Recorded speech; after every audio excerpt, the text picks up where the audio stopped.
Imhotep Bekanefer, soyez les bienvenus aujourd'hui, ce soir, en cette fin de semaine, sur les plateaux du hors du temps et de l'espace.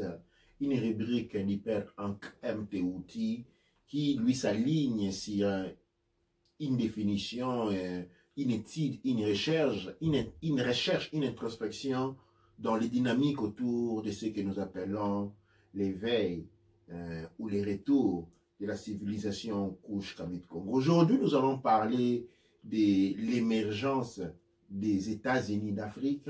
Nous allons parler du pouvoir des minéraux et en dernière, nous allons parler de la philosophie raciale. Ce sont les trois thèmes importants que nous allons entamer ce soir. Aujourd'hui, bien entendu, au registre, nous avons les CANEB,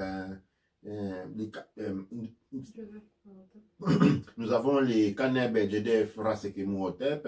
Nous avons avec nous sur le plateau, moi-même un suivi conduit par notre Mout Kanefer Rakuchinecher. Et donc aujourd'hui, nous allons avant tout commencer dire Douanecher, bienvenue. Douanecher, bienvenue. Comme vous voyez, aujourd'hui, j'ai le téléphone, donc je serai en mesure de prendre les questions directement sur live et aussi lire les commentaires parce que ça fait qu'on peut se connecter comme nous sommes nombreux aujourd'hui. Douanecher pour être là et je suis très contente qu'on puisse partager ce moment, surtout dans un samedi après-midi, samedi soir pour beaucoup de personnes et pour beaucoup de personnes, la journée vient de commencer. Partout où vous êtes, où vous nous suivez, Bekanefer, Douanecher et c'est vraiment trop bien, Douanecher. Douanecher encore. Aujourd'hui, nous allons commencer par, nous allons passer à travers ces trois sujets, c'est-à-dire j'ai parlé de l'émergence de la reconstruction des États-Unis d'Afrique, nous allons passer au pouvoir des minéraux et ensuite à la philosophie raciale. Nous allons tourner entre les traits pour ne pas dire qu'il y a un moment on commence et on finit l'autre en temps. Nous allons tourner parce que c'est ces trois éléments, l'émergence de la reconstruction des États-Unis d'Afrique, les pouvoirs des minéraux et la philosophie raciale tournent tous autour de l'identité. La survie de la civilisation noire ou la survie du noir lui-même. Nous sommes au courant nous suivons tous les informations qui sont en train de découler, que nous voyons tous les jours. Nous avons vu, nous voyons comment aujourd'hui, ce que nous appelons l'Afrique, ce qu'il en reste. Hein, nous devons être sûrs parce que dans notre imaginaire quotidien, quand nous allons à l'école de la propagande, hein, où nous sommes tous allés, parce que ce que nous avons en école comme système de l'UNESCO n'est pas là pour l'émancipation de l'identité noire, n'est pas là pour les progrès des sociétés noires, c'est tout le contraire. Il est là pour l'affirmation et la réaffirmation de la suprématie blanche. C'est ainsi que, par exemple, quand nous parlons de l'Église chrétienne ou la religion chrétienne, okay, en soi pour soi, née d'une philosophie. Elle n'est pas une religion culturelle comme, par exemple, l'hébraïsme, comme l'islam.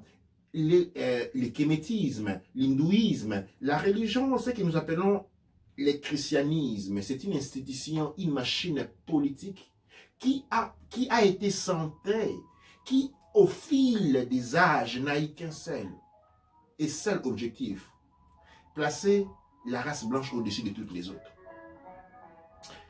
On voit comment elle a très bien réussi dans cet élément. Cela est accompagné de l'éducation. L'éducation que nous avons, c'est une éducation que j'ai définie fortement comme l'école de la propagande de la suprématie blanche. C'est-à-dire, on va à cette école-là, on apprend ce qu'on apprend à cette école-là, tout ce qu'on apprend à l'école que nous avons installée en Afrique, nous porte à devenir des soutiens, des éléments du soutien de la suprématie blanche. Ainsi donc, nous avons ensuite que nous avons une classe dirigeante, un système politique, un système administratif du pays qui, lui, travaille exactement pour le maintien de la suprématie blanche et la hiérarchisation raciale. Je disais dans les Raoult et Tepou d'hier, à travers toute mon étude primaire et secondaire au Zaïre, je me souviens avoir étudié cet homme court comme ça, là, les Français, comment on l'appelle? Napoléon. Pendant des années, On a étudié Jeanne d'Arc au point de sentir comme si c'était ma tante, ma propre tante. On a étudié l'histoire anglaise. On n'a jamais étudié Nkrumah. On n'a jamais étudié par quoi était en train de passer Mandela.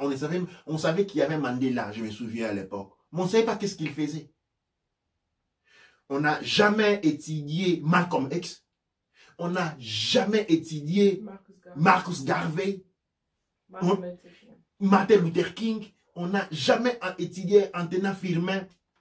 Tous ces gens-là, Sékou Touré, on ne les a jamais étudiés.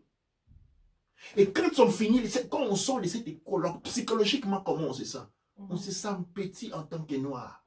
Parce que tout ce qui constitue la contribution des noirs, avec tout l'apport que les noirs ont créé dans le monde, toutes les grandes civilisations noires, phéniciennes, sabéennes, sumériennes, kémétiques, ne sont pas étudiées. On sort de cette école-là en se sentant tout petit, prêt à courber les dos. Mais c'est l'école de la propagande. Et toute cette propagande-là nous prépare, parce qu'il faut savoir que la propagande a toujours défilé, c'est comme un couteau à deux tranchants. Les Noirs, il est préparé à se courber devant les Blancs. Et les Blancs, il est préparé à marcher sur la tête des Noirs. Parce qu'une fois que tu as courbé la tête, tout ce qui peut venir après, c'est qu'on marche sur toi. Il est né dans ce monde, dans ce contexte-là, ce qu'on appelle des réflexes conditionnés. Les réflexes conditionnés, je l'explique, c'est comme un... J'ai donné l'exemple d'une de nos mamans. Quand quelqu'un s'approche trop des mamans, la main tourne, il donne une chiffre. Ce n'était pas intentionnel, c'est un réflexe conditionné. Quand un homme cherche de mettre la main sur les parties intimes, la femme donne toute une gifle. C'est un réflexe conditionné. Pendant que ailleurs, ce n'est pas un problème. Qu'est-ce que je veux dire par là? Dans cet endoctrinement, nous avons développé ce qu'on appelle des complexes, des réflexes conditionnés de la domination ou la suprématie raciale blanche. C'est-à-dire quoi? C'est-à-dire les Noirs cherchent toujours à justifier tout ce que les Blancs font. Parce qu'ils se sentent petits. Il va, ah non, c'est pas du racisme. Mais non, il ne faut pas regarder ça. Quand les Blancs parlent de la globalisation où les Noirs ne trouvent pas son siège, c'est les Noirs qui vont créer, qui disent, mais c'est même pas du racisme. Non. Ça, c'est les réflexes conditionnés dus exactement à cette propagande que nous avons dans l'endoctrinement, à la soumission raciale et par relation à la suprématie blanche auquel nous avons subi depuis notre jeune âge. Vous allez voir, la plupart des temps, la plupart des personnes, quand vous êtes sincère, vous allez voir quand vous vous approchez un blanc, votre voix s'abasse automatiquement. Vous allez quand vous rentrez dans un rapport avec un blanc, votre voix s'abaisse automatiquement. Et les blancs, vous voulez faire humble. Vous voulez être humble, vous voulez être éduqué. Vous voulez être ce qu'on appelle les bons noirs. En fait, c'est quand tu dis ça, ça me rappelle plusieurs points. Je me rappelle quand on grandissait, quand on était plus jeune, ce qui se passait, c'était que vous avez peut-être une fête où vous avez des amis blancs. Les parents, les mamans sont en train de préparer une fête. Et l'ami blanc vient dans la maison, il se permet d'entrer dans la cuisine et puis il ouvre tout. Ça c'est quoi? Vous faites quoi avec ça? Ça c'est quoi ça? Ça je goûte. Ça c'est pas bien, c'est piquant. Ça c'est bon, il faut faire beaucoup de ça. Et tu te rends compte que les gens sont contents, ils vont se dire que oh il a aimé les beignets par exemple. Tu dis mais il est entré dans votre cuisine, il est entré dans votre fête sans pour autant comprendre ce qui se passe. Il se met à vouloir goûter pour comprendre tout ce qui se passe, tous les éléments de la culture d'autres personnes. Pourquoi? Parce que lui, c'est la personne qui est blanche, c'est la personne qui doit juger si la culture d'autres personnes vaut quelque chose ou pas. Donc c'est comme le professeur qui vient donner les cours et les gens sont contents d'avoir la personne, le petit enfant qui vient, qui connaît rien du tout, qui dans sa propre culture, il connaît rien du tout, mais il devient le point de référence pour des personnes. Il devient les législateurs. Les législateurs pour des personnes qui ont fini toute une vie. Et c'est que tu disais aussi par rapport à l'étude, et c'est vrai parce que de ton côté, vous avez appris, on vous a parlé du Rwanda Congo pendant quelques secondes, Quand nous on allait à l'école, on ne nous a plus parlé de ça. Et les jeunes qui sont en train d'aller à l'école Ils ne aujourd'hui, connaissent même pas de ils quoi il connaissent s'agit. pas. On leur parle pas de ça. Les jeunes qui partent à l'école aujourd'hui, vos enfants qui partent à l'école, que ce soit en France et partout, ils vont connaître de Martin Luther King ou de quelques personnages, justement, juste pour quelques secondes, pendant ce qu'on appelle Black History Month, ou l'histoire des... Le mois qui corrobore avec l'histoire des Noirs, par rapport en octobre ou en avril, dépendant dans quel pays vous êtes. Et puis si on passe encore aujourd'hui, les enfants qui partent à l'école aujourd'hui, vos enfants qui naissent aujourd'hui, ils ne connaissent pas Kenny Seba, ils ne connaissent pas Omotunde, ils ne connaissent pas Babaïro, ils ne connaissent pas Mfundishi, ils ne connaissent pas tous ces grands personnages qui travaillent pour faire connaître l'histoire des Noirs aujourd'hui, qui sont vivants, des personnes auxquelles ils peuvent apprendre, des personnes qui peuvent regarder, des personnes qui peuvent voir. Les grands professeurs comme Kofi Gomez, des grands savants les comme enfants ne leur connaissent inconnus. pas. Tout comme les grands pharaons, les derniers des pharaons, notre aîné n'était pas connu. Je suis en train de parler de Cheikh Anta Diop. Nous, on n'a pas connu Cheikh Anta Diop dans notre enfance. Et je suis sûr que si j'appelle mon père qui a 60 ans et passe, si je lui demande qui est Tante Cheikh Anta Diop, il n'a aucune idée de qui il s'agit. Non, du tout. Non, du tout. Il n'y a aucune idée de ce qu'il s'agit. Pour lire quelques commentaires, donc on a toutes les personnes qui disent Otep à vous aussi. On a Elom, on a Willy Venelon qui dit, on a Menchi Otep qui dit Otep. Et on a plusieurs personnes qui viennent maintenant en disant Otep, bonjour, Otep, Douanetia, à vous aussi. Le fait où je suis en train, où nous voulons en arriver dans cet développement, c'est-à-dire, nous vivons nous ne rendons pas compte. Nous ne rendons pas compte des réflexes conditionnés. Ok? Une parenthèse aujourd'hui, là, même aujourd'hui, là, nous avons eu un incident de ce genre qui s'est passé entre il y a 2 jours et aujourd'hui à la ville de Glasgow. On va dans la gymnastique où nous sommes 4 noirs, nous allons affiler dans une gymnastique et nous avons une petite fille de 2 ans. La petite fille vient dans cette gymnastique depuis l'année passée. Ok?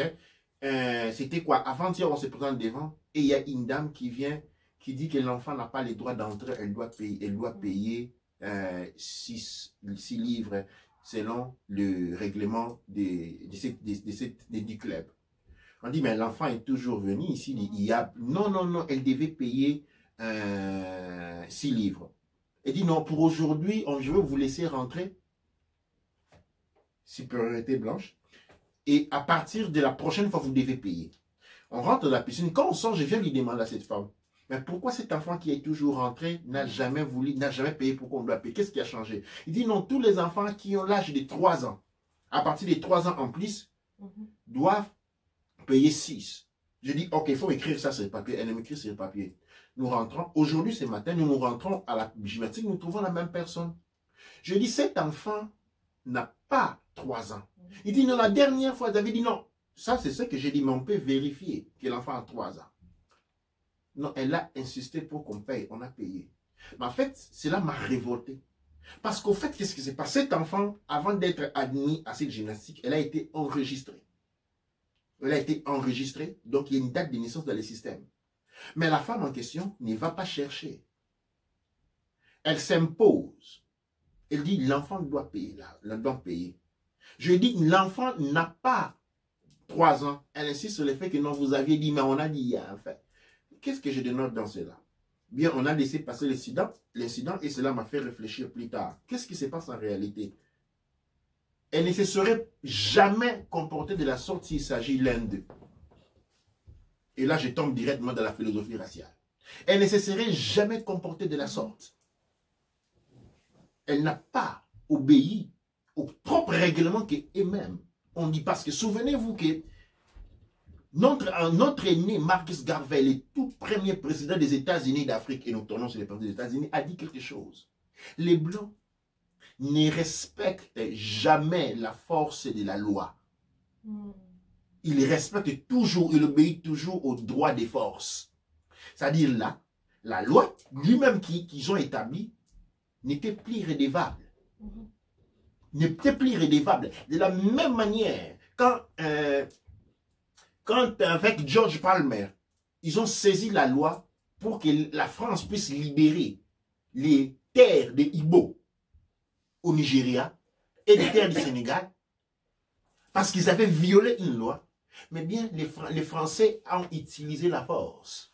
Comme encore aujourd'hui, en vertu de quelle loi la France se permet de déployer 8000 militaires sur tout l'espace africain d'Israël, où les territoires sont patrouillés par l'armée française, en vertu de quelle loi? Ce n'est pas la force des droits qui joue, mais plutôt les droits des forces. C'est-à-dire, on est musclé plus que vous, on est armé plus que vous, et bien on fait. Et bien c'est la même psychologie que je retrouve après de cette femme. Et même l'envahissement de l'Irak, pour ceux qui se rappellent, j'étais vraiment petite à l'époque, mais je me rappelle très bien qu'il y avait la France ou quelques pays qui avaient donné un veto pour interdire à l'Amérique d'aller envahir l'Irak, parce que bien évidemment, ça allait causer la mort de beaucoup de personnes, ça allait déstabiliser tout un pays, ça allait créer un très grand problème pour... non seulement pour l'Irak, mais aussi pour tous les pays à côté, l'Iran et consort. Mais malgré le veto, malgré que c'était inconstitutionnel de faire cet envahissement, ils sont quand même partis, ils ont envahi, ils ont confisqué un président et on l'a mis, entre guillemets, dans une cour d'appel dans un autre pays pour le juger de ses actes, de ses actions qu'il a fait pendant que ces actions, c'était des actions, je peux dire, même plus minibles que ceux qui sont passés, par exemple, en Australie. Pour ceux que les Indiens d'Amérique ont connu, c'était moins que ça, ou en Afrique, n'en parlons même pas. Mais il a été jugé dans un autre parlement, devant une cour qui n'a pas le droit de le juger lui. Mais ils ont utilisé la suprématie blanche pour le juger, pour rentrer dans son pays, et le confisquer de sa terre et aller le juger. Donc, dans ces rapports-là, nous avons l'homme blanc. La société blanche utilise toujours la force, les droits des forces, et jamais la force des droits. Et nous avons des dizaines de milliers d'enfants noirs qui ont étudié les droits. Dans un régime dans un système qui ne prend pas part à la force du droit, mais au droit des forces. C'est ainsi qu'on a pensé, parce qu'aujourd'hui,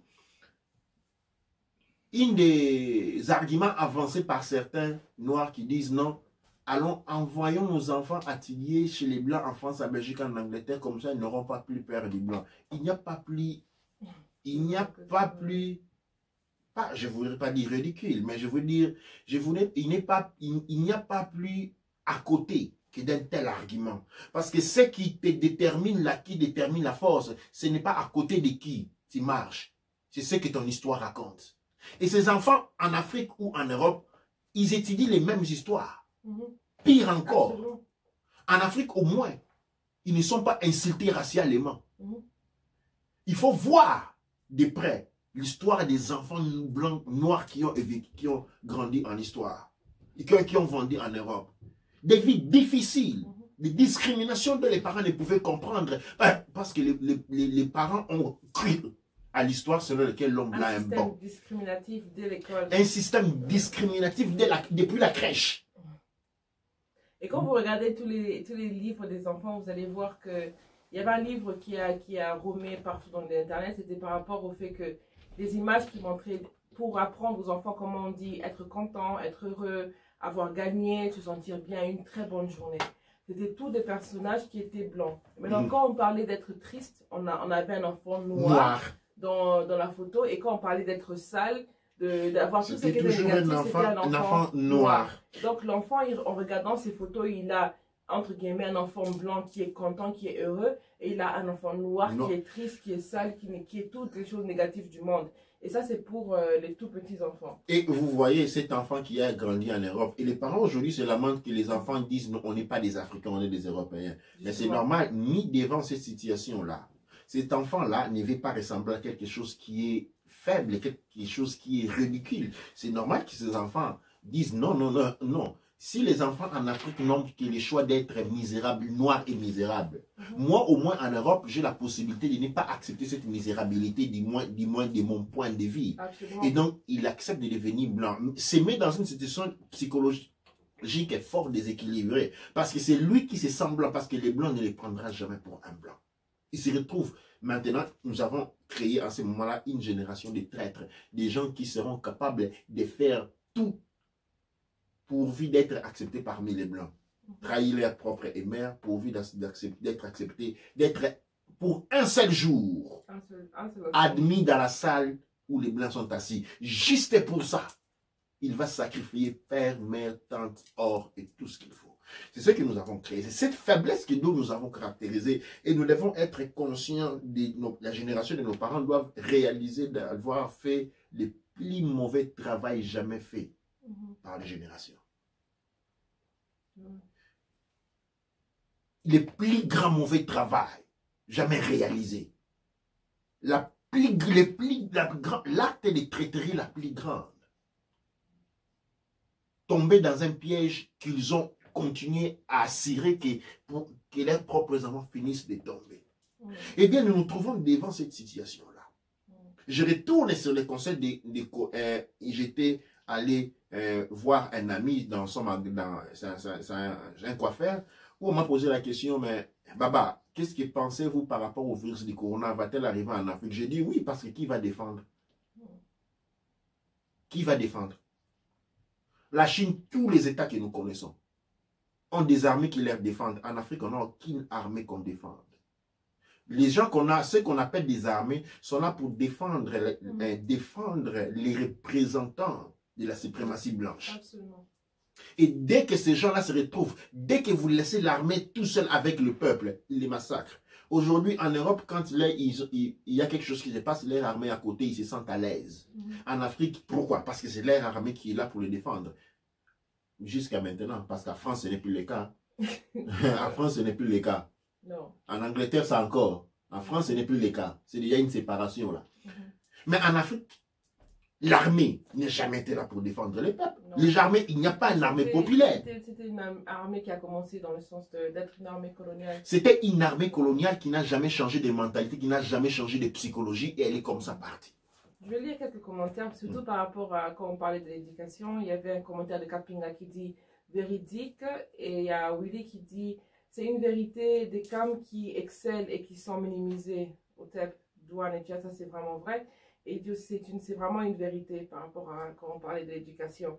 Et je pense que c'est aussi un bon commentaire quand il parle de... On a beaucoup de CAM, des Kamites qui excellent, couches Kamit Congo, qui excellent un peu partout dans le monde, mais qui sont minimisés complètement. Donc c'est un peu pour voir... ils sont tellement minimisés, ils sont bafoués, on prend... Les dos courbés. On ne leur donne pas l'espace. Oui, on ne nous donne pas l'espace parce que nous avons abandonné cet espace nous-mêmes. Parce que nous avons... Oui, justement, les Noirs a toujours été célèbres. Attention, attention, comme dit le savant Gobi Gomez. Je l'ai dit hier au Raoult et Pépou. Sur la terre sur laquelle nous sommes nés, au bas de ces sols, où je vais me réformuler. En Afrique, nous marchons sur l'or, nous marchons sur le pétrole, nous marchons sur... les diamants, nous marchons sur le cuivre, nous marchons sur les zinc, nous marchons sur, comment on appelle ces minéraux qu'on fait les armes avec maintenant en Iran là, et comment on appelle ça? L'uranium. Parce que nous sommes maîtres de cela.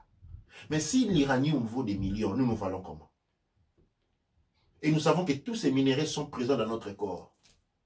C'est seul l'homme noir qui n'est pas conscient de combien il vaut, parce que tous les autres savent exactement combien il faut. Mais tous les autres se sont mis d'accord, se sont arrangés pour que l'homme noir ne sache pas à quoi il représente, mais qu'on les fasse travailler pour ce qu'il est. C'est-à-dire, on te fait travailler pour ce que tu es, mais on ne veut pas que tu les saches parce que tu vas redécouvrir ton point de puissance. Et je vais continuer à sauter, vous allez me suivre. Si vous voulez me rattraper, vous pouvez toujours me rattraper. J'ai été à voir quelques amis noirs, parler avec les peuples noirs, mon peuple, les couches Kamit Congo. Et j'ai entendu beaucoup de lamentations. En Afrique, il faut tout laisser tomber. L'Afrique, l'Afrique, l'Afrique, l'Afrique, l'Afrique, l'Afrique, l'Afrique, les gens sont menteurs. L'Afrique, les gens ne pensent qu'à te voler. L'Afrique, les gens ne sont pas sérieux. Tu envoies l'enfant l'argent en Afrique, il bouffe ça. Et tu leur dis de construire la maison, il bouffe l'argent. J'ai commencé à entendre des histoires quand j'avais 5 ans. Jusqu'à aujourd'hui, c'est la même chose. On n'a jamais trouvé les situations. J'ai commencé à entendre ces questions, ces problèmes quand j'avais 4 ans. Aujourd'hui, j'ai 40 ans. Personne n'a travaillé pour trouver ni comprendre pourquoi les gens se comportent comme ça et trouver des solutions. C'est là. Avant d'y aller, il faut savoir que en Europe, en Afrique, quand vous allez trouver quelqu'un qui va vous tromper, vous vous rendez compte dans les 5 minutes. En Europe, pas. En Europe, Passez par Londres, les grandes villes mafieuses où on vous va, les tromperies sont au niveau galactique. C'est pour vous dire que l'Afrique n'a pas le monopole de la corruption. Attention. Attention, l'Afrique n'a pas le monopole de la corruption. L'Afrique n'a pas le monopole des voyous. L'Afrique n'a pas de monopole, d'autant plus qu'en Afrique, nous n'avons pas une organisation criminelle organisée comme la mafia qu'on trouve partout en Europe, qui tue des gens, qui existent sur les territoires. Nous n'en avons pas. En Afrique, nous n'avons pas des organisations, des terroristes, nous n'en avons pas. Les Boko Haram, ça n'a rien à voir avec l'Afrique, ça. Mais nous sommes toujours là à parler mal. Mais je vais vous dire une chose. Savez-vous pourquoi les Pentagones avaient été créés? Les Pentagones avaient été créés parce que les militaires qui sont sortis de la guerre, quand ils sont rentrés chez eux, ils ont commencé à faire des désordres, à tuer les gens, les traumatismes de la guerre. La guerre du Vietnam. La guerre du Vietnam a créé des traumatismes. Les militaires ont commencé à tuer les gens. Les atrocités qu'ils ont subies par la guerre les a suivies. Et c'est comme ça qu'on a créé le Pentagone pour regrouper tous ces militaires, les traiter, les traumatismes subis avant de rentrer dans la vie civile. En Afrique, pour parler de l'Afrique, nous avons commencé à subir des atrocités à partir du XIe siècle. La partie de l'Afrique de l'Ouest. On est rentré dans une lite. Depuis le 11e siècle, on arrive au royaume Congo du 13e siècle qui va continuer jusqu'en 1885. À 1885, le royaume et les empires africains sont anéantis. Pas parce que les Blancs étaient plus forts, hein. Parce que nous avons déjà à ce moment-là subi les traîtres, les courbés, les bandmen. Ceux qui ont préféré courber leurs genoux devant les royautés occidentaux et collaborer avec l'ennemi pour les anéantir. La plupart des batailles qui ont porté à l'effondrement des royaumes noirs ont été combattues en première ligne par des noirs, connaisseurs, formés, qui étaient qui étaient en train de combattre pour les bandières, pour les pays envahisseurs. Les gens qui vont dire que les Africains ont vendu leurs frères, quelque chose que j'ai entendu dernièrement répété par des gens qui n'ont aucune maîtrise de l'histoire et qui ne prennent même pas l'état d'aller vérifier réellement sur des sources véritables. Mais il y a une traîtrerie. Justement, c'est l'information qu'on donne à l'école, parce que pour beaucoup d'Américains, ils vont dire que c'est les Noirs qui les ont vendus, parce que c'est l'information qu'on leur donne à l'école. C'est comme si ils reconnaissent aujourd'hui que toute l'information qu'on a à l'école, elle est fausse. Oui, mais cette information-là, comme je ne sais pas pourquoi, c'est la seule information qui est vraie. Et même pour les Africains, je l'ai entendu dire des Africains, mais même non, il faut laisser ça, c'est parmi les arguments des gens qui déclassent l'Afrique parce que les Africains ont fait l'esclavage. Et même non, attention. Les Africains n'ont pas volontairement fait des esclaves. Les esclavages étaient ceux qui étaient courbés, à qui avaient été promis des couronnes, à qui avaient été promis de devenir des chefs, qui, comme ils étaient engagés dans une guerre, eh bien, c'était normal. Dans la guerre, qui combattaient pour les armées occidentaux, ils arrêtaient des Noirs qu'ils passaient à leurs propriétaires coloniaux pour obtenir plus de mérites, pour avoir plus de grades. Comme aujourd'hui. Tout comme aujourd'hui. Tout comme complètement aujourd'hui. Eh bien, nous avons subi cette date-là, cette guerre-là. Attention à ceux qui parlent encore des commerces triangulaires, il n'en a jamais eu. Ceux qui parlent de l'industrialisation de l'esclavage, ça n'avait jamais eu. Ceux qui se cachent derrière l'esclavagisme en Afrique, c'est l'Holocauste. Ok? Il n'y a pas eu d'esclavagisme comme l'on le pense. Ça, c'est ce qui raconte celui qui a gagné. Ce qu'il y a eu en Afrique, c'était un Holocauste, un massacre à ciel ouvert. Et la population de l'Afrique, depuis cette époque-là, n'est jamais retournée à son niveau, à sa performance. On s'est assuré qu'il soit toujours faible et toujours. Et depuis cette époque-là, 1985, des lois ont toujours été mises en vogue en utilisant l'eugénisme pour chaque fois diminuer, maintenir la population de l'Afrique au bas de sa capacité de bataille, sa capacité de se battre.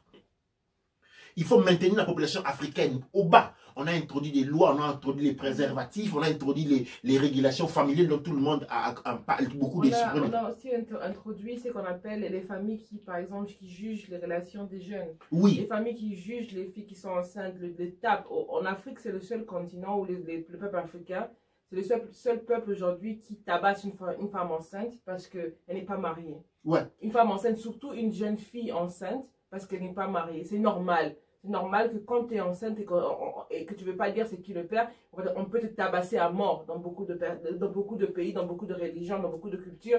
En Afrique aujourd'hui, c'est normal. C'est normal de voir une vie qui arrive. Au lieu d'être content qu'il y a une vie qui arrive, on tabasse la mère parce qu'effectivement, elle n'a pas fait la fête ou le mari n'a pas payé la douane avant de devenir le père. Oui, c'est dans ces mécanismes de maintenir. Toute une série de lois ont été introduites. Par exemple, en Afrique, quand une femme va épouser un homme qui avait notre enfant, on ne va pas aimer l'enfant. Ouais. On va faire souffrir l'enfant, on va négliger l'enfant, on va détruire la vie de l'enfant. Pourquoi tous ces genres de politiques, de policiers, ont été introduits pour maintenir au plus bas possible la performance noire, pour se rassurer qu'il ne rentre plus au niveau où il était en mesure de faire tête. Ok, non? Et je suis toujours en train d'avancer. Après 1885, on rentre dans la colonisation. Le massacre du roi belge, vous vous souvenez, plus de 16 millions de Congolais tués. Et je n'ai parlé que du Congo. Les massacres des Allemands en Libye. Il y a un nom qui m'échappe des massacres. Les massacres en Éthiopie, en Namibie, au Kenya. Au Nigeria. Des massacres. Maintenant, je vais vous poser une question, non? Et je vais déposer ma baguette pour ça. Peut-être, non, je veux que vous compreniez très bien. Regardez-moi très bien. Selon vous, un peuple qui a subi un traumatisme allant au-delà de 600 ans, peut-il se comporter normalement? Parce que si des militaires qui ont été en guerre pendant 40 ans rentrent malades et commencent à tuer les gens autour de la rue, et qu'il faut créer un pétagone pour les réhabiliter à la vie sociale, à la vie civile, comment voulez-vous un peuple qui a subi un traumatisme aussi long, aussi, je ne sais pas comment la définir parce que les mots me manquent.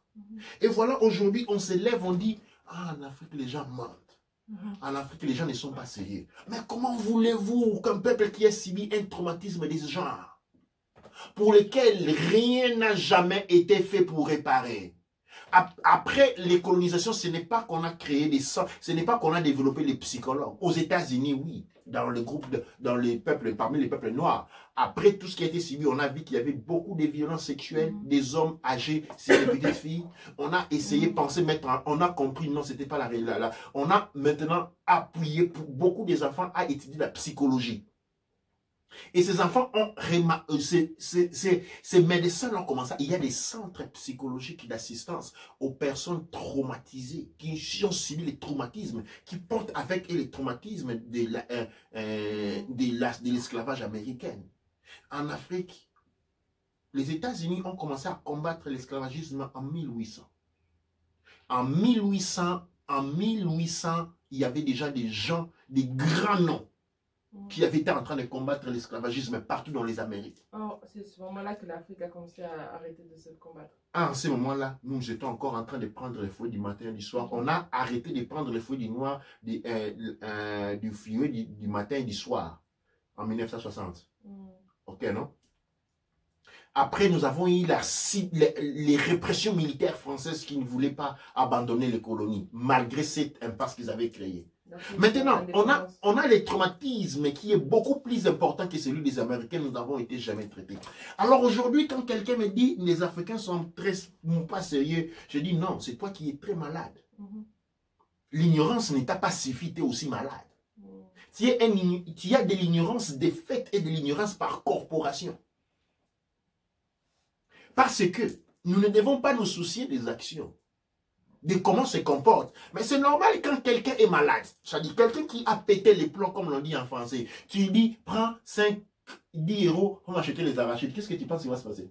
Il va perdre de l'argent, il va les consommer, il peut acheter des bonbons, des biscuits, une maison. Mais oui, il va acheter des cartons de bonbons. C'est ce qu'il veut. S'il ne jette pas l'argent de cours de route en train de sauter. Mais oui. Ouais.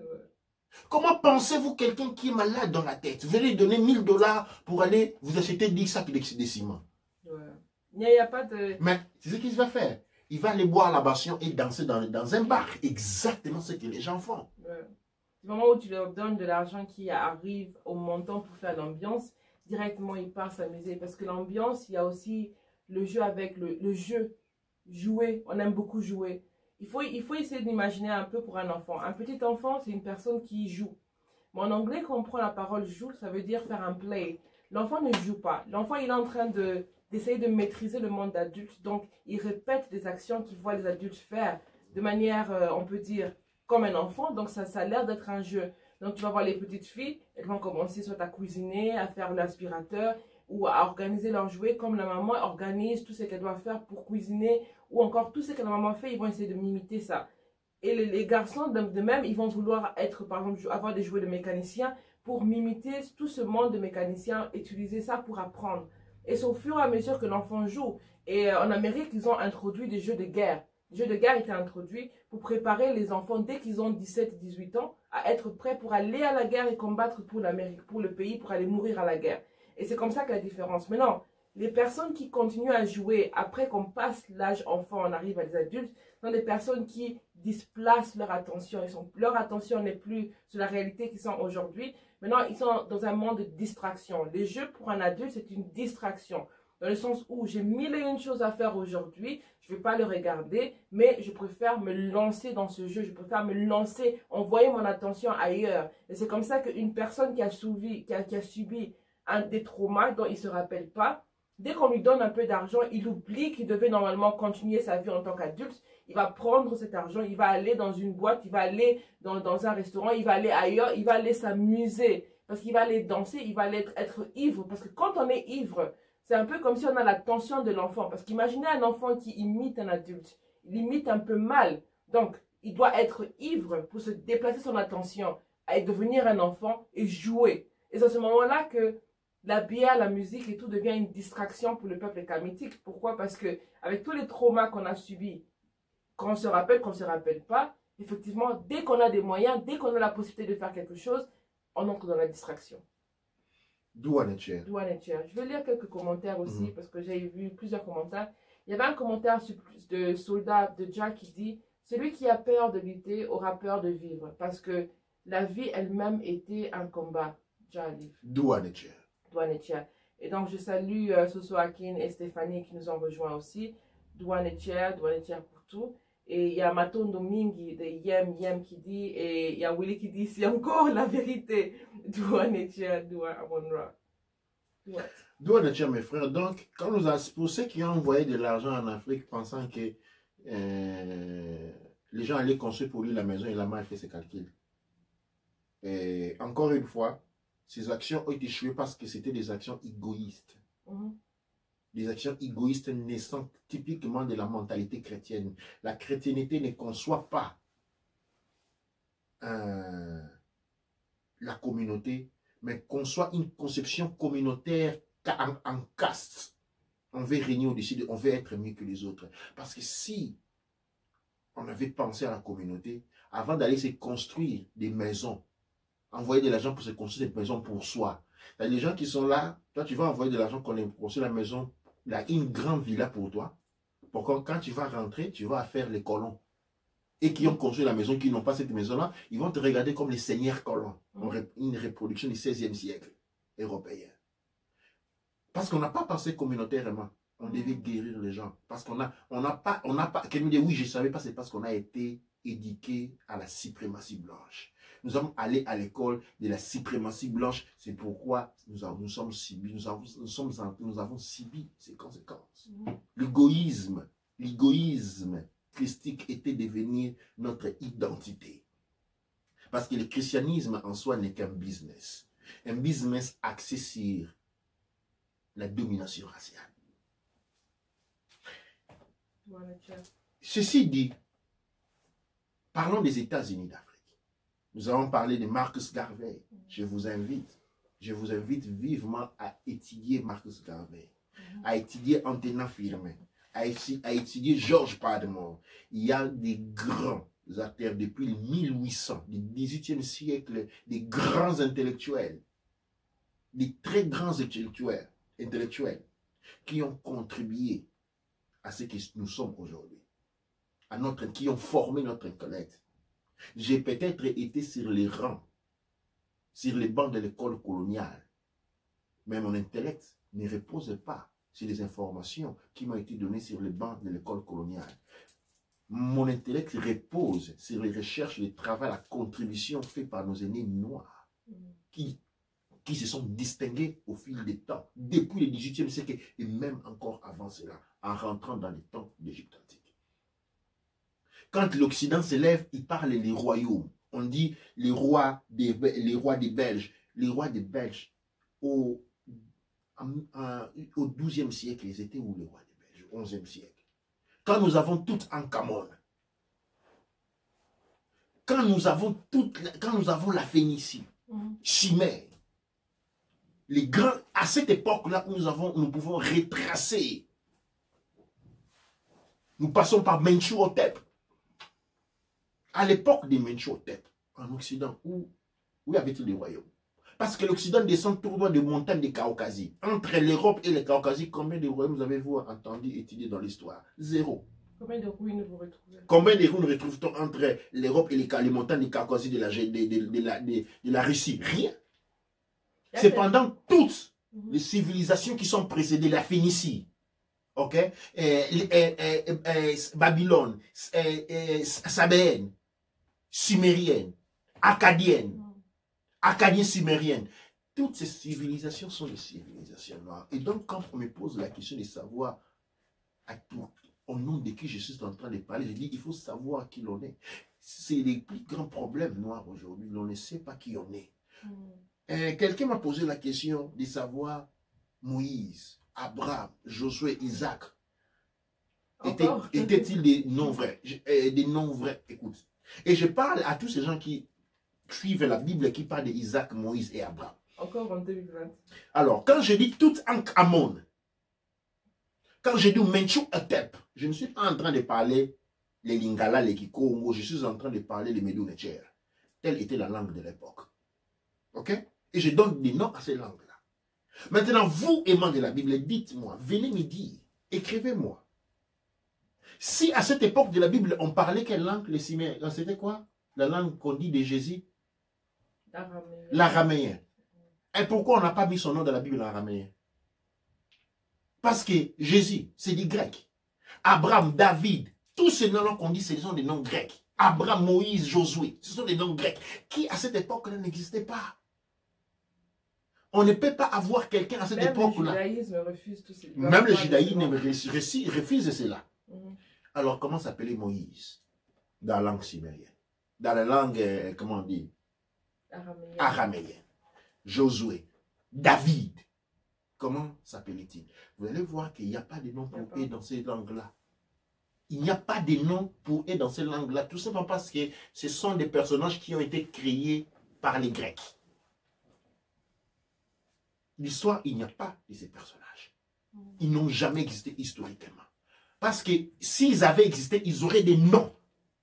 Parce que vous pouvez me dire que ces gens-là, dans leurs langues anciennes qu'on appelle l'araméen, il n'y avait pas moyen de dire David que David.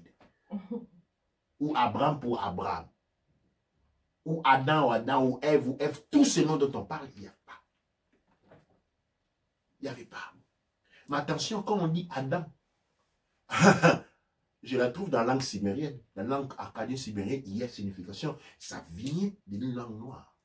Quand on dit Adam, les Adamou, c'est dans la langue sumérienne. Ce n'est pas dans, comment on dit cette langue-là encore? Araméenne. Il n'y en a pas. Quand on dit les Yves, maintenant la langue sumérienne, on trouve la signification.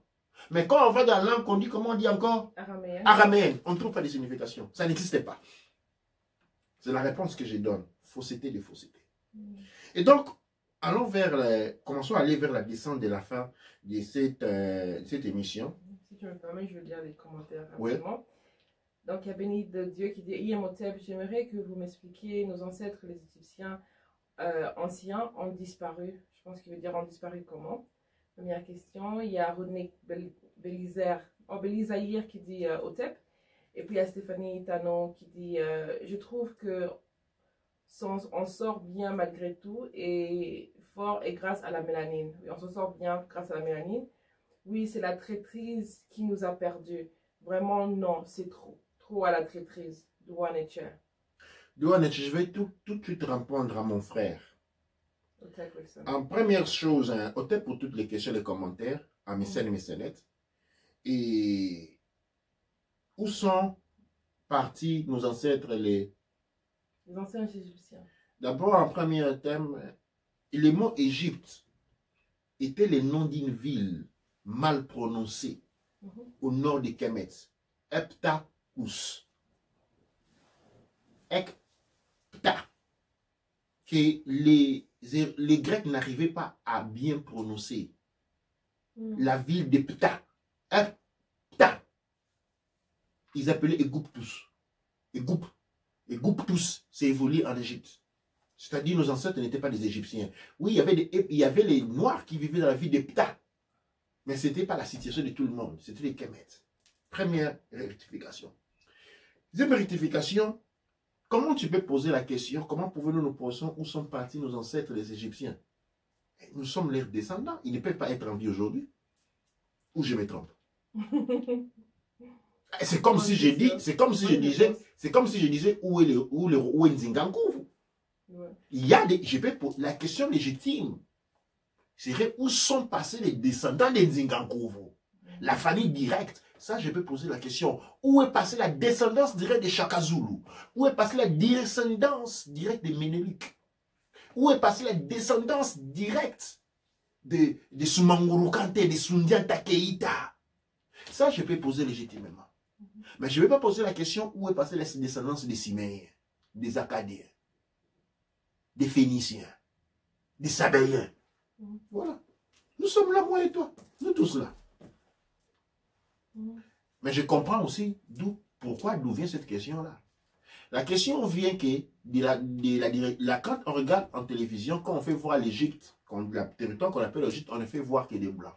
On ne montre pas les autres personnes qui sont là. Vous devez aller dans les pays appelés aujourd'hui l'Égypte et sortir des Caire. Vous allez trouver des Noirs, il y en a partout. Au point où vous avez pensé qu'ils sont des gens qui sont venus du Congo. Ils ne sont pas venus du Congo. C'est encore là la propagande de la suprématie blanche où on veut faire penser que là, il n'y a que des Blancs qui sont là. Absolument faux. C'est comme quand vous allez en Iran.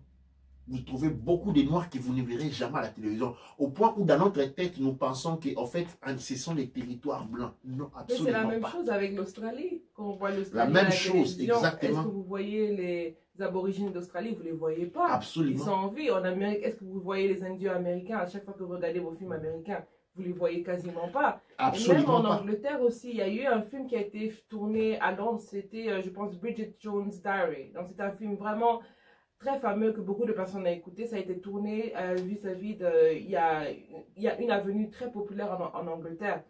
Et qu'est-ce qui s'est passé? Cette avenue, en fait, quand ils ont tourné le film, c'était une avenue où il y avait un marché noir vers Tottenham, à côté de Tottenham. Et quand ils ont fait le film, ils ont montré vraiment une Middle England. Donc c'est vraiment l'Angleterre avant...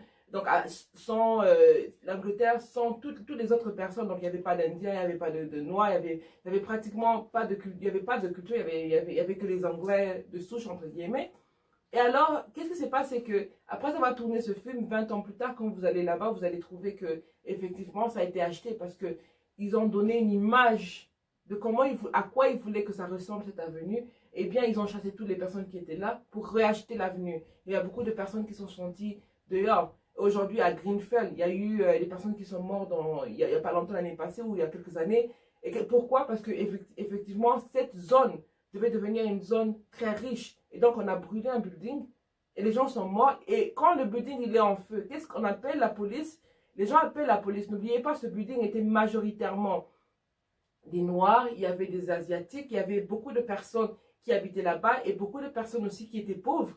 Et les Blancs qui étaient là-bas, la plupart, ils étaient pauvres, ils étaient des indésirables.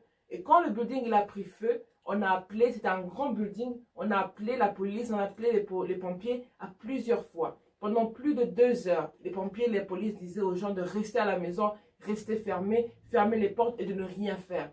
Et les personnes qui sont sorties par mégarde, les personnes qui sont sorties pour se dire qu'est-ce qui s'est passé, c'est là qu'ils ont réalisé qu'il y avait un grand feu. Les gens en bas étaient en train de crier, demander aux gens en haut de descendre. Mais les gens ne sont pas descendus et donc les personnes se sont brûlées lentement. Pendant que tout le monde le sait bien, quand il y a un feu dans un building, on vous demande de sortir. Tout le monde le sait bien, quand il y a un feu dans un building, on vous demande de sortir. Et même pas ça, les pompiers, la police et tout ont pris beaucoup de temps pour arriver là.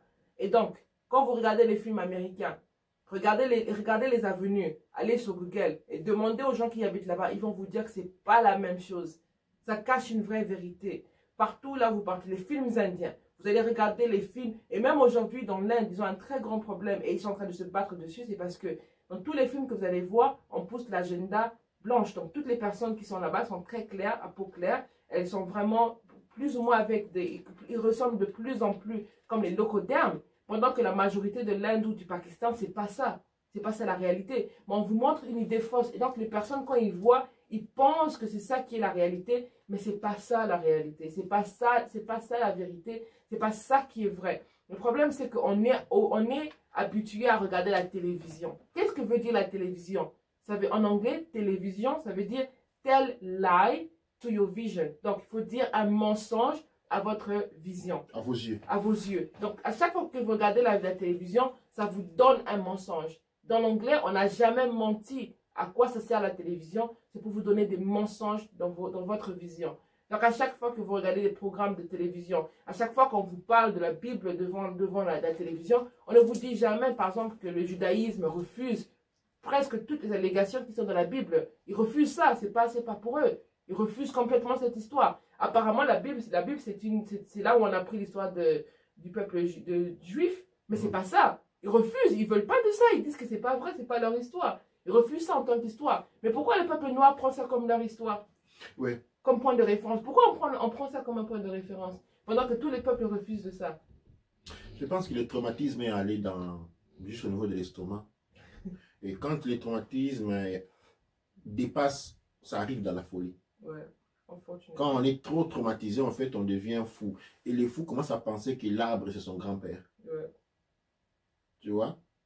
Il y avait un film où quelqu'un a été rescapé dans l'océan pendant très longtemps. Wilson, il a pris la tête d'un ballon, il a dessiné des yeux et c'était devenu son ami. J'ai fait une considération. Allons de l'avant pour ne pas perdre trop de temps, aller finir. Nous avons parlé de la Constitution des États-Unis. Nous avons expliqué ici qu'il existe, pour tous les Africains qui ne connaissaient pas, il y avait déjà depuis 1930, entre 1930 et 20, un gouvernement qui avait été formé aux États-Unis. Et ce gouvernement-là était le gouvernement qui représentait les États-Unis d'Afrique parce qu'à l'époque, nous sommes en 1820, en 1920, nous avons la colonisation et l'apartheid. Quand nous parlons de la colonisation, accompagnons toujours la colonisation avec l'apartheid, qui signifie développement séparé entre les Blancs et les Noirs qui étaient en Afrique. Marcus Garvey est la personne à qui Mussolini, Benito Mussolini et Hitler ont volé l'idée de l'organisation structurée de l'armée et du peuple. S'il avait survécu, s'il n'avait pas été trahi par les autres Noirs comme toujours les courbés, eh bien, l'Afrique aujourd'hui ressemblerait tout simplement à ce qu'est aujourd'hui l'Allemagne. Parce que l'Allemagne, telle qu'elle représente, telle qu'elle a grandi en puissance, c'était une idée de Marcus Garvey. Cette idée de Marcus Garvey lui a été volée, étudiée, implémentée, et la réponse est l'Allemagne. Aujourd'hui encore, nous retrouvons, si les États-Unis d'Afrique étaient une considération, aujourd'hui c'est une question de survie. C'est une question de survie. C'est à cet honneur-là que nous avons réanimé les drapeaux, les rouges, les noirs et les verts que vous avez derrière nous. Donc nous avons dit que prochainement il sera disponible. Chaque militant noir, chaque représentant noir, chaque noir conscient,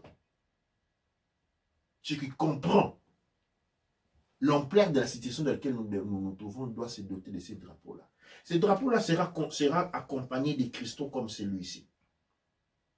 Ça, c'est un quartz. Et nous allons parler aussi de cristaux. Il y en a eu une question qui demandait c'était quoi les cristaux qu'on tient dans la main et pourquoi en fait on a des cristaux dans la maison. Pourquoi nous avons les cristaux dans la maison? Et il y a les cristaux, nous avons plusieurs éléments ici. J'ai présenté, nous avons les rhodes qui sont aussi des tubes de cuivre remplis de cristaux à l'intérieur, ces instruments-là. À quoi sont les cristaux? Les cristaux, c'est le pouvoir. Certaines personnes vont vous dire que l'argent porte le pouvoir. Je vous dis erreur. Le pouvoir, c'est le pouvoir. Et le pouvoir, c'est notre signature de naissance. Tous sachent que le charbon, il est tellement utile et puissant parce qu'il est noir. Tout le monde se bat. Des millions de personnes sont nées, sont mortes en Afrique, en ce qu'on appelle le Moyen-Orient. Pourquoi? Pour le pétrole. Pourquoi? Parce qu'il est noir. Parce que le noir, c'est la puissance, c'est la force. Tout le monde sait ça, sauf nous. Eh bien, nous sommes connectés au Christ. Nous étions censés protéger ces éléments-là. Nous étions les gardiens des mondes minéraux, des mondes végétaux et des mondes animaux, à travers lesquels le pouvoir transmis, les corps des Nichiru qui sont des cristaux, qui sont enterrés dans nos territoires. Quand nous les protégeons, quand nous prenons soin d'eux, nous bénéficions de leur pouvoir. C'est pourquoi vous allez voir l'or est pris en Afrique. On trouve en Afrique prendre de l'or. On va venir en Europe, on les met dans des caveaux, sous la terre. Ils essayent de devenir comme nous, parce que nous avons oublié ce que nous sommes. Les gens se mettent à l'église à prier du matin au soir de l'intervention des Nzambia Mpungu, des Allah, ou des... Le pouvoir n'était pas une concession mystique, mais plutôt une réalité mathématique et physique. Les cristaux conservent le pouvoir. Les cristaux, quand nous marchons sur la terre cristallisée, nous qui sommes nés de cette terre-là, nous avons une alimentation particulière, une alimentation minérale. Aujourd'hui, on crie beaucoup sur les vitamines, comment on appelle, vitamines, A, B, C, D, les carbohydrates, tous ces genres de choses-là. Les minéraux dans la nourriture, le fer, tous ces minéraux. La chose la plus importante dans l'alimentation des Noirs, ce sont les minéraux. Les minéraux, nous les prenons. Malheureusement, j'avais promis des émissions sur Kacho pour nous allons discuter. Ça, nous allons discuter exactement de l'alimentation minérale. Pourquoi? Mais ici, je lance juste un élément. L'alimentation minérale, c'est ce qui nous donne le pouvoir. Quelqu'un qui est né dans les Kasaï a besoin de s'alimenter de nourriture qui contiennent l'or. Les minéraux, il y en a encore de grandes quantités, encore inconnues. C'est comme ça, il y avait un frère dont j'ai parlé la fois dernière qui était allé aux États-Unis et a trouvé qu'on était en train de parler sur une table parmi les Blancs de leur village par rapport aux minéraux qui se trouvent là. Ce ne sont pas des minéraux. C'est le monde que ces minéraux-là cachent derrière elles. C'est le pouvoir que ces minéraux cachent en eux, qui sont voulus. Et ces minéraux-là, c'est pas forcément l'utilisation. Beaucoup de personnes pensent qu'on veut le diamant pour utiliser. Non. Si on regarde la valeur du diamant qui est transporté de l'Afrique, par exemple, et vous allez voir que dans beaucoup de bagues, on met une toute petite...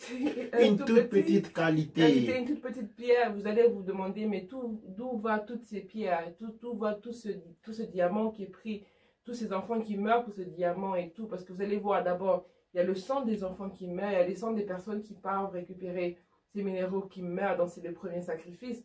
Ensuite, on prend tous ces minéraux et sur le marché, on retrouve des très petites quantités. Dans un ordinateur, on met une très petite pièce. Sincèrement, même avec tous les ordinateurs qu'on a aujourd'hui, on n'a plus besoin d'aller chercher des minéraux, généralement. Les sangs des enfants, la raison pour laquelle ce sont des petits enfants, spécialement aussi des filles qui travaillent dans les minéraux, c'est que les sangs des enfants affaiblit le pouvoir de protection des esprits des minéraux, des génies des minéraux. Ça les affaiblit. C'est comme si les minéraux veulent sortir pour venir leur aider, donc ils vont se révéler. Quand les minéraux sont pris, ils sont pris en petite quantité parce que chaque minerai représente le corps d'un esprit, d'un génie. Ces génies, ces modes de génie que nous devons censés protéger. Et quand nous les protégeons, eh bien, ils nous concèdent leur pouvoir. C'est ça les accords. C'est ça la démarche. Mais nous les abandonnons. Et quand ils sont ici, ils sont en esclavage, dans les caveaux. Ne pensez pas que l'or est utilisé comme on le dit. Non, non. Il a une utilité complètement différente. Wow. Ils prennent les minéraux pour devenir ce que nos ancêtres étaient, devenir puissants. C'est comme ça dans les pays où l'extraction minérale est au maximum. Ce sont les pays où les gens souffrent le plus. Dans les pays de l'Afrique de l'Ouest, dont je ne vais pas citer les noms, certains rois, parce que les royautés n'étaient pas encore tombées, ont remarqué que dès que l'église catholique s'est installée, ils commençaient à puiser de l'or, trouver de tout pour prendre de l'or. Ils ont tout de suite remarqué que leur pouvoir commençait à vaciller. Ils ont émis des ordres de l'interdiction. En fait, dans bien des pays d'Afrique de l'Ouest, il y a des minéraux qu'on ne peut pas du tout extraire. Et ce qui a permis de leur permettre de rendre puissants. Quand nous avons dans des territoires, l'Afrique centrale et l'Afrique du Sud, ou qui sont tombés dans les pièges à penser que plus nous exploitons les minéraux, on les vend, on va nous donner de l'argent qui sont des papiers sur lesquels on a écrit leur propre nom. Là encore, nous sommes dans l'idéalisation de la suprématie blanche parce que nous pensons que nous devons tout leur donner pour qu'ils nous leur donnent leurs photos. C'est les photos de l'homme blanc de Franklin sur un mi-banché de billets qui déterminent ta puissance. Absolument pas. En donnant les minéraux, en exploitant les minéraux. Il y a des minéraux qui ont complètement disparu parce que les baobabs, les grands arbres ont absorbé leur corps. Ils sont passés de l'état minéral à l'état végétal. Eh bien, ces arbres sont coupés, vendus. Et on se lamente que les pouvoirs n'existent plus. On crée des églises de Mavon au soir, des tradis praticiens du mardi matin au soir, sur toutes les rues. Mais il n'y a pas de pouvoir. Pourquoi? Le pouvoir, c'est dans les minéraux.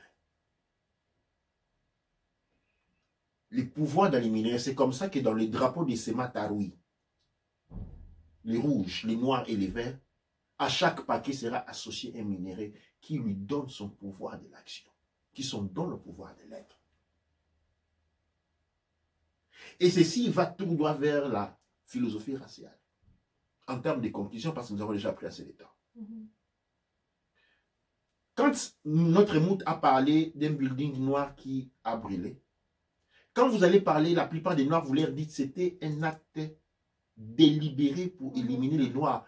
Les Noirs vont vous dire non, c'est pas comme ça.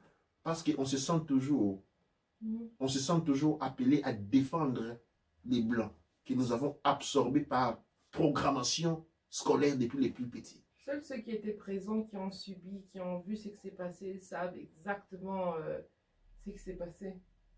Ils ont vu comment beaucoup de leurs sont morts devant leurs yeux parce que, eh bien, ils avaient du temps pour sortir. On les a demandé de rester dans la maison, de fermer la porte, d'arrêter d'appeler, de rester calme. Et pendant ce temps, le secours n'arrivait pas. Absolument. Et les gens sont morts. Aujourd'hui, qu'est-ce qui se passe? Les Noirs est devenu les seules personnes les plus anciens dont tout le monde se fout. Tu vois un Noir, rien ne sert à faire. Pendant l'époque coloniale, il y avait cette habitude où chaque fois, il y avait un groupe de Noirs qui faisait la représailles et qui tuait un Blanc. Eh bien, quand vous tuez un Blanc, quand les Blancs allaient revenir, pour chaque Blanc mort, ils allaient tuer autres 100 Noirs. Ça c'était notre traumatisme que nous avons dans la tête. Ces traumatismes pour lesquels nous n'avons même pas de la valeur pour nous-mêmes. Nous ne savons pas avoir de la valeur. Et ces traumatismes-là, du manque de valeur, portent à ce qu'on appelle la haine raciale. Cette haine raciale était déterrant pour toute philosophie qui se base sur l'homme noir. C'est ainsi que pour se construire, les gens disent non, oh, il ne faut plus parler en termes de blancs, des noirs, on est tous ensemble. Pendant que, à la pluie, vous voyez que les blancs ne veulent pas être ensemble avec vous. Regardez comment les noirs sont traités partout en Europe. Depuis l'Italie, tout ça, on s'en fout des uns des autres. On n'a pas une philosophie raciale qui anime, il n'y a pas un amour racial. L'Asiatique mère, c'est tous les Asiatiques qui vont se jeter dessus, ils vont comprendre ce qui s'est passé. L'Asiatique est intouchable, les Chinois est intouchable, parce qu'il y a conscience raciale. L'Européen est intouchable parce qu'il y a une conscience raciale.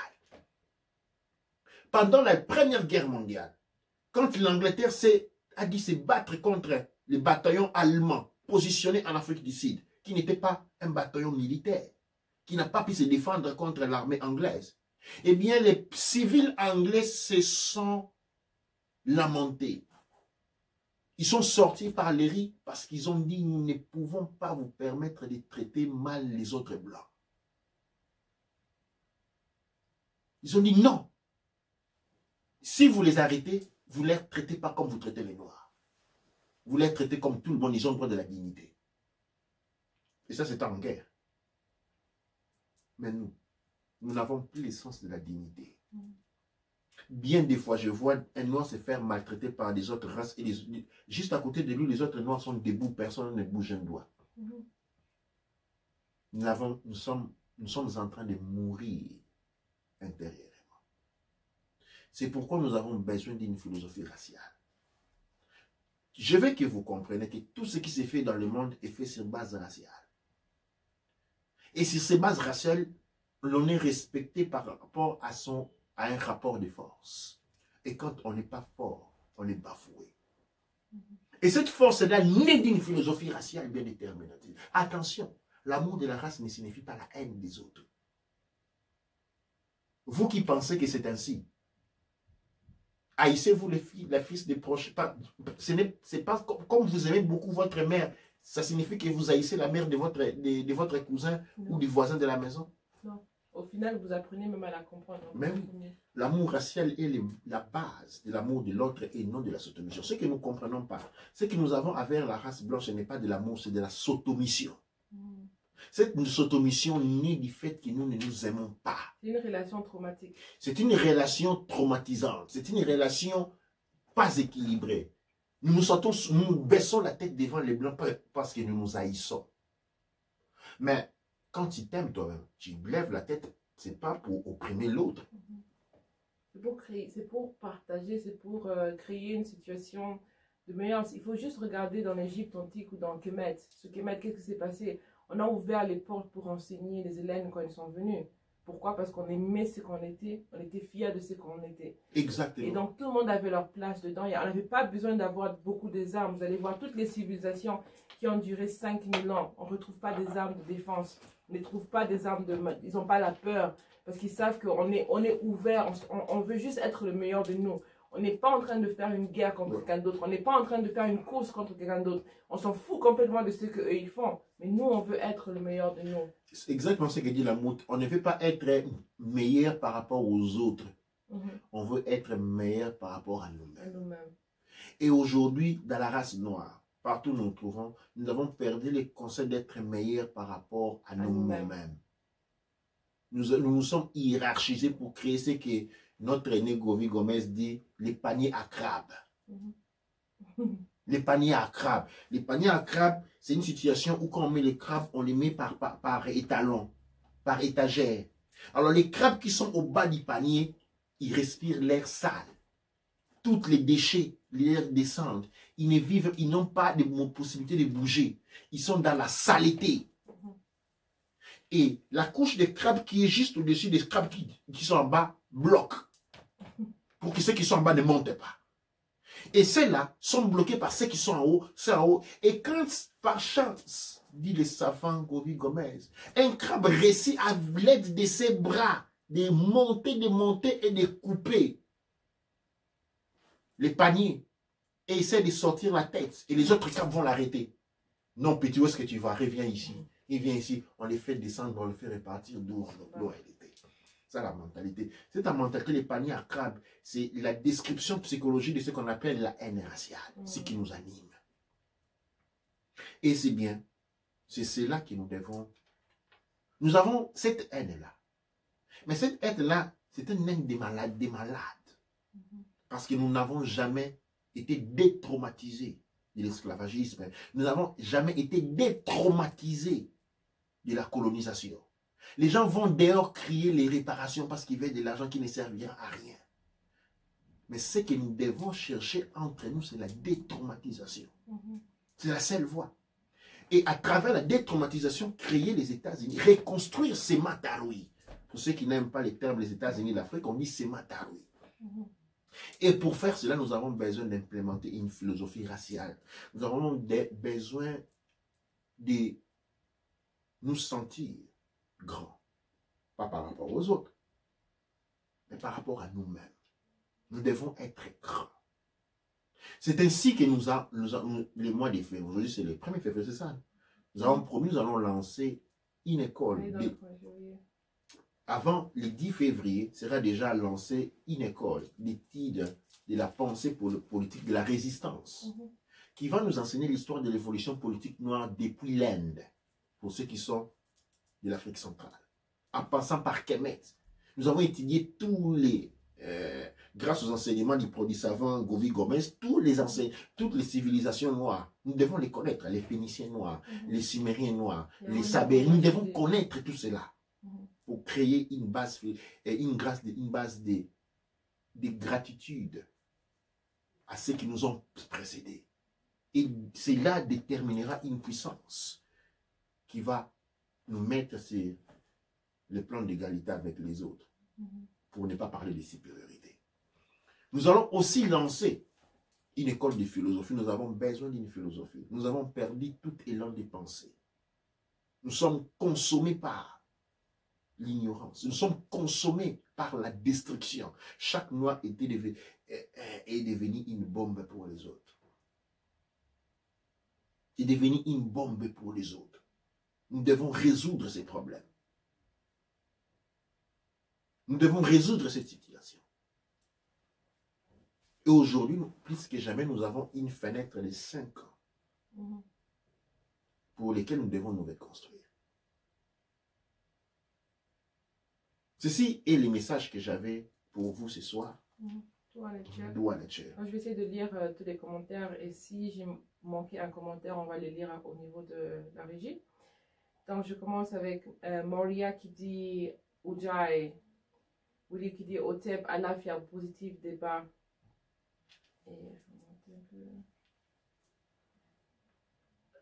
Ouais, comment s'appelle la pierre qu'on a en main? C'était un smoky quartz en anglais, donc c'est une pierre que nous avons à la maison pour les énergies. Et voilà. Un quartz fumé. Pourquoi je touche la pierre? Voilà, quartz fumé. Pourquoi je touche la pierre? Effectivement, c'est comme vous voyez, je touche le téléphone. Pour ceux qui savent, les téléphones ont des ondes magnétiques très mauvais. Et malgré que je suis en train de lire les commentaires, je veux vraiment avoir l'interaction. J'aime beaucoup avoir l'interaction. Des ondes magnétiques de basse fréquence. Mais les téléphones ont des ondes magnétiques de basse fréquence. Donc, pour moi, pour essayer d'intercaler, donc pour bloquer ça, pour réduire les effets, je touche, en même temps, je touche le quartz. Ou des fois, j'ai même aussi beaucoup de cristaux. J'ai la métisse avec du bois, donc j'ai plusieurs cristaux sur la main aussi qui m'aident.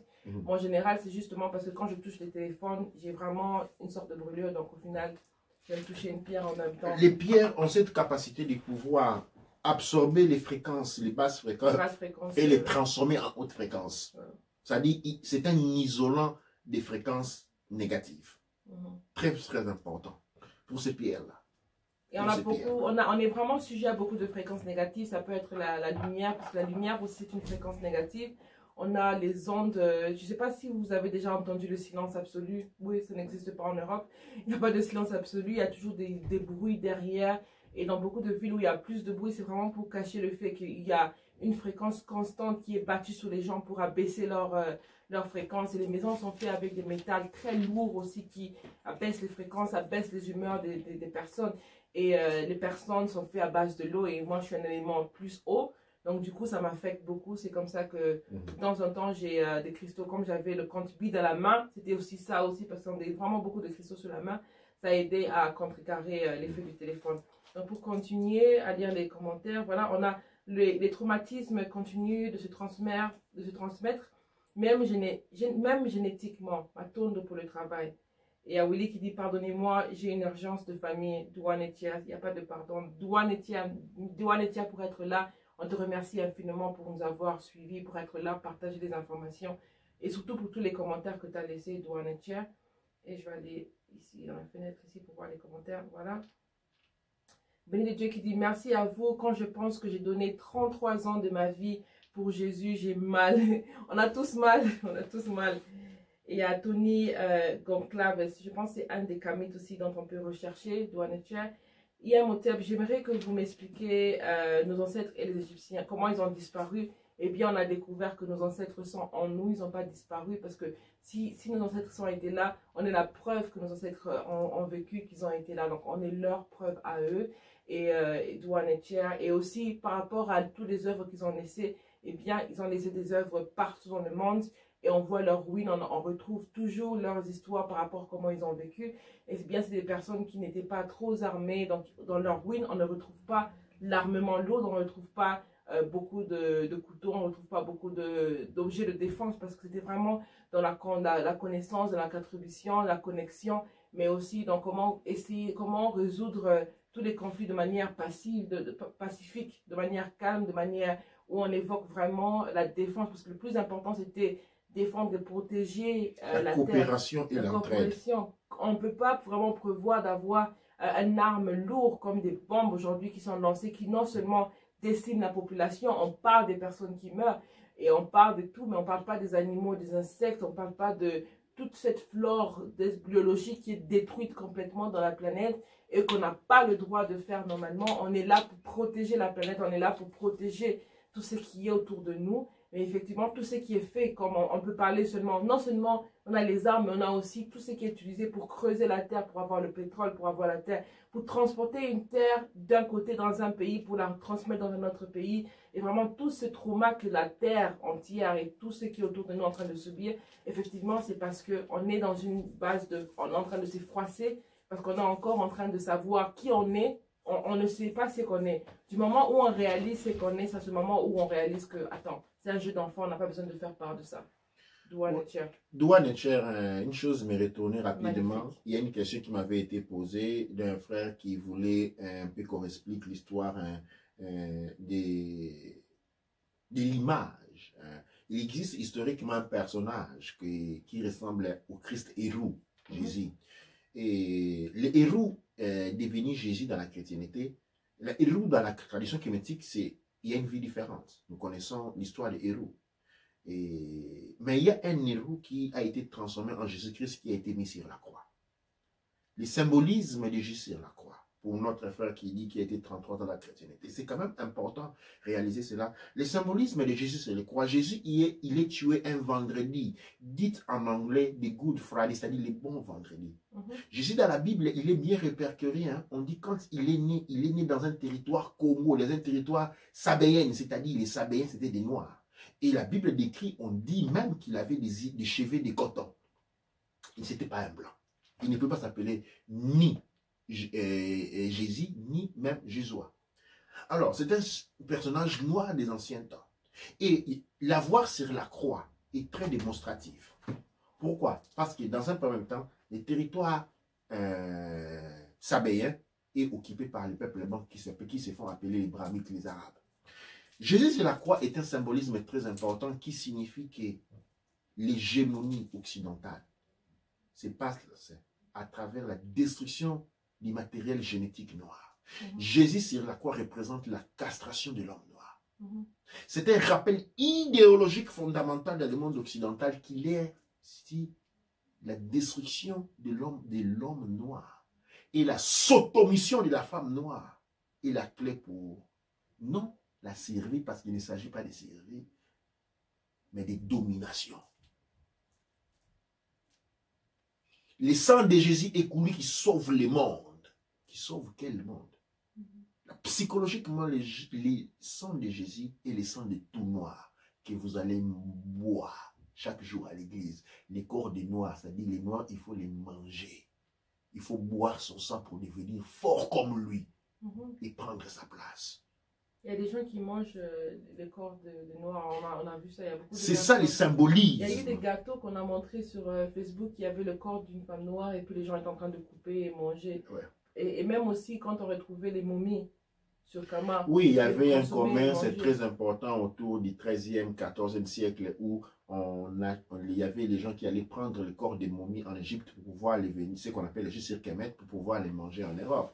Et ce n'est pas seulement ces Kemet, on a ces histoires partout sur l'Afrique où on volait des corps des Africains, les apportait en Europe, les corps royaux. spécialement des royaumes, étaient transportés en Europe pour être mangés. C'est parce que c'est pour avoir mangé, c'est peut-être, c'est une spéculation que je lance, hein, c'est peut-être pour avoir mangé les corps des royaumes kémétiques qu'aujourd'hui nous avons des familles royales en Occident. Il s'est dit, oui, je suis un royaume. Pourquoi? Parce que j'ai bouffé le roi Toutankhamon de son corps. Spéculation de ma part.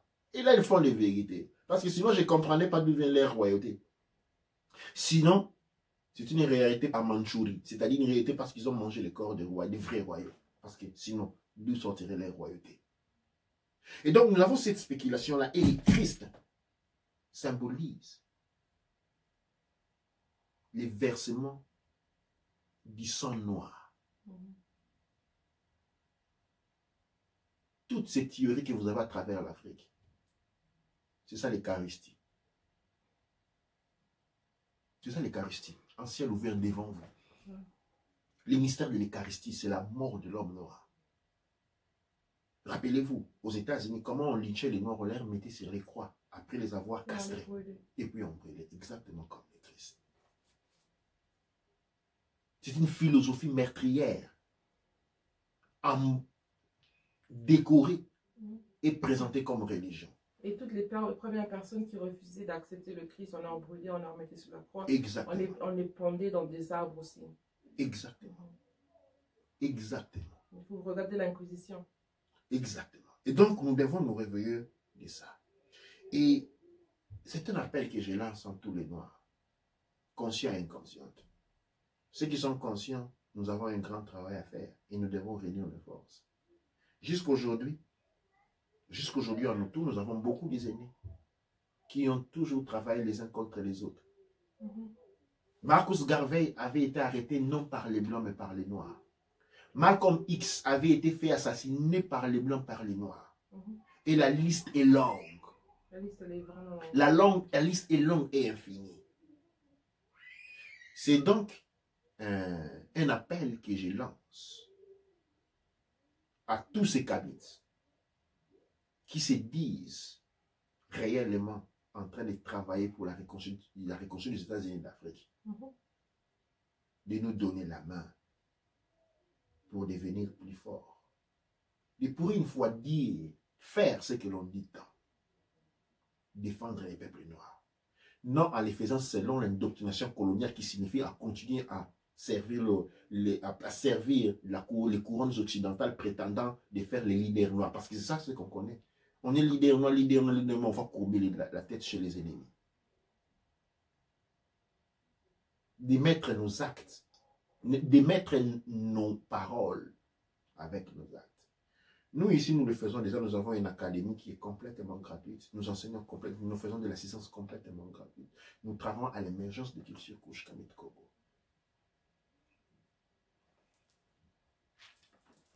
Je vous invite vraiment à étudier ces livres-là. La race avant toute chose. De Tommy Martin, qui décrit Marcus Garvey. Je vous invite à étudier les Medou Netcher, les paroles de nos ancêtres. Nous avons un bon livre écrit par Mujai Men Iri Mahat, qui est un livre d'introduction au Medou Netcher. Et je vous invite à étudier le Père M. Héroux, ceux qui cherchent de la Bible.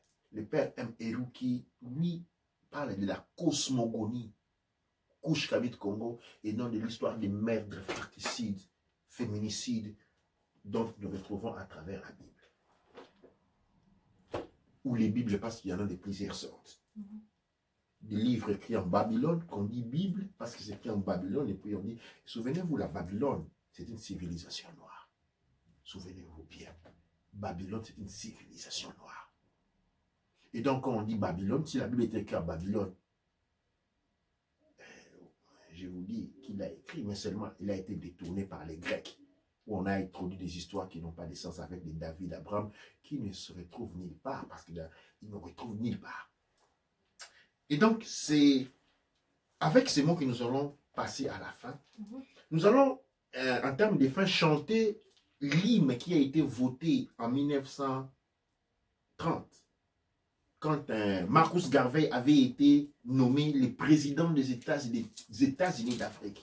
Nous avons un hymne qui a été écrit Alors, je vais vous dire C'est lequel. un poème écrit par Burrell and Ford en 1920 et qui a été adapté par Baba Kinkela Wamazulu en 2019. Ouais. Il est chanté en anglais pour commémorer les tout premiers présidents des États-Unis d'Afrique, Marcus Garvey. Il faut savoir que les gens qui pensent que l'anglais vient du goulard. Souvenez-vous, ne tombez pas de la contradiction éphémère. De penser que ceux qui sont venus après nous ont créé des langues qui nous influencent. Quelqu'un dit que le Swahili est influencé par les langues arabes. De l'autre côté, on dit que ce sont les Noirs qui existaient depuis longtemps. Non. On dit que les langues, comment on dit, israélites, soi-disant, qui ont été en Égypte pendant des millénaires, parlent une langue différente des Égyptiens. Non. Toutes ces langues sont nos autres. Et donc, l'anglais, nous la reconnaissons. Nous connaissons comme un dénouement du goula, qui est une langue africaine. Et nous la chantons dans cette langue-là pour honorer les premiers présidents des États-Unis d'Afrique. C'est lui qui dit qu'un vrai leader doit être caractérisé par la dévotion, la discipline et le sens du martyr pour le peuple noir. Tel il a dit, tel il a vécu. C'est en sans gloire, c'est à sans commémoration que nous allons chanter l'hymne, l'anténant, appelé Éthiopian. L'Éthiopie, c'est le premier nom ou un des noms de l'Afrique. Nous devons retourner sur nos pas, retourner dans l'authenticité. Le poème de Burrell, qui a été, George Burrell and Ford, qui a été écrit en 1920 et a été réadapté par moi-même, le Baba Kinkela Wamazulu. Nous allons demander à notre Caneb de lancer la chanson.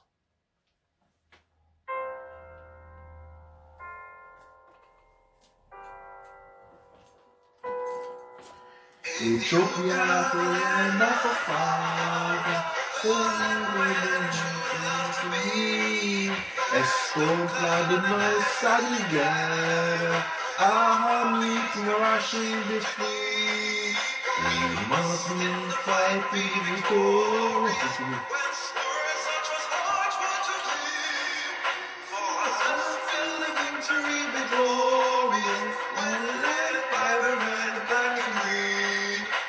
Avance, avance to victory, let Africa be free. Avance to meet the foe, avance to meet the foe. With the mighty of the red, the black and the green. With the mighty of the red, the black and the green.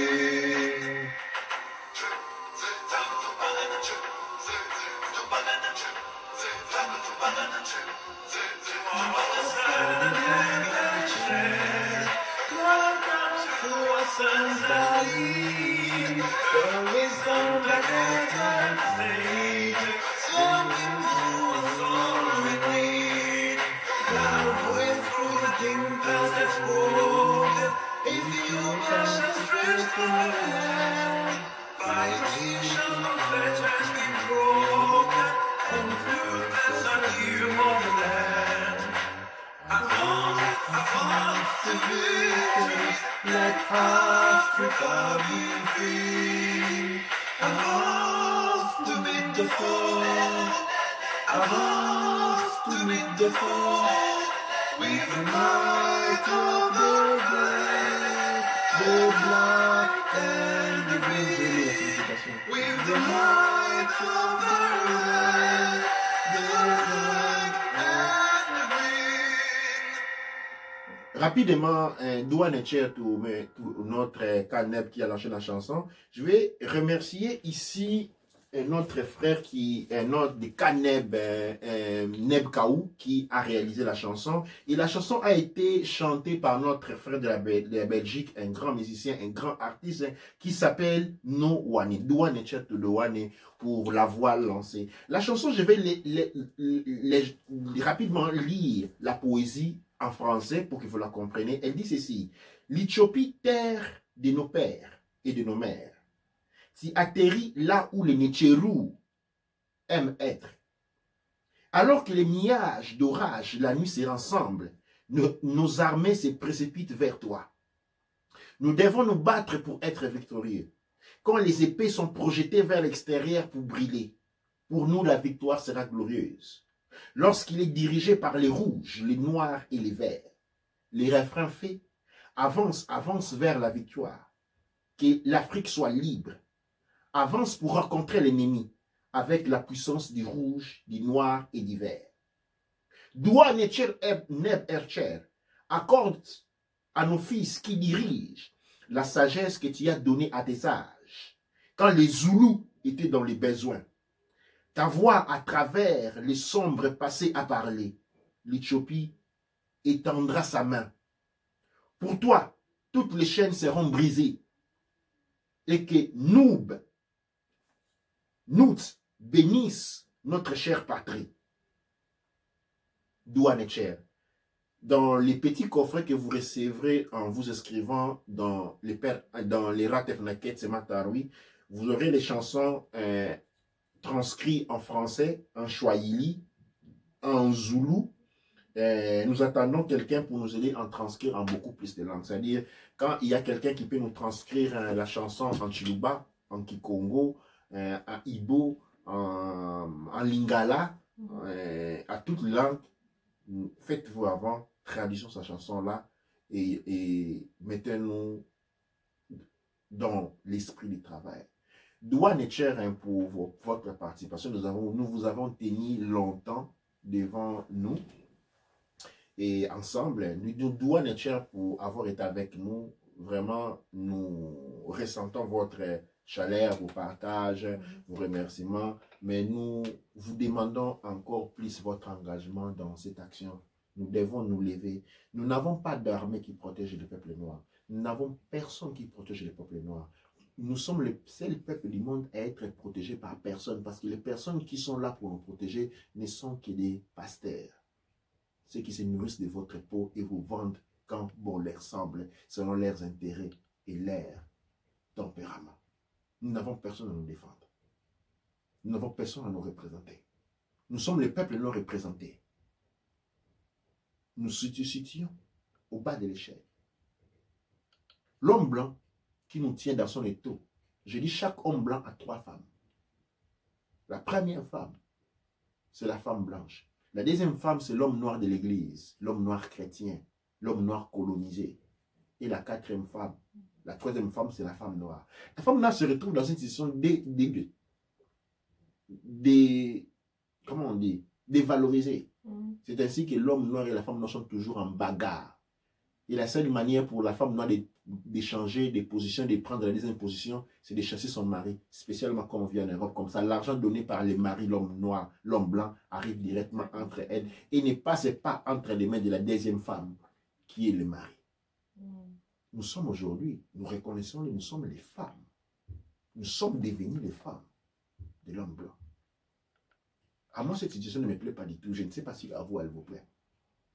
Et donc, nous devons réactiver cet état, cette énergie masculine. Les choux, comme disons dans la tradition Kouchkanit Kobo, doit être réactivé. La Tefnout doit apprendre à reprendre sa place.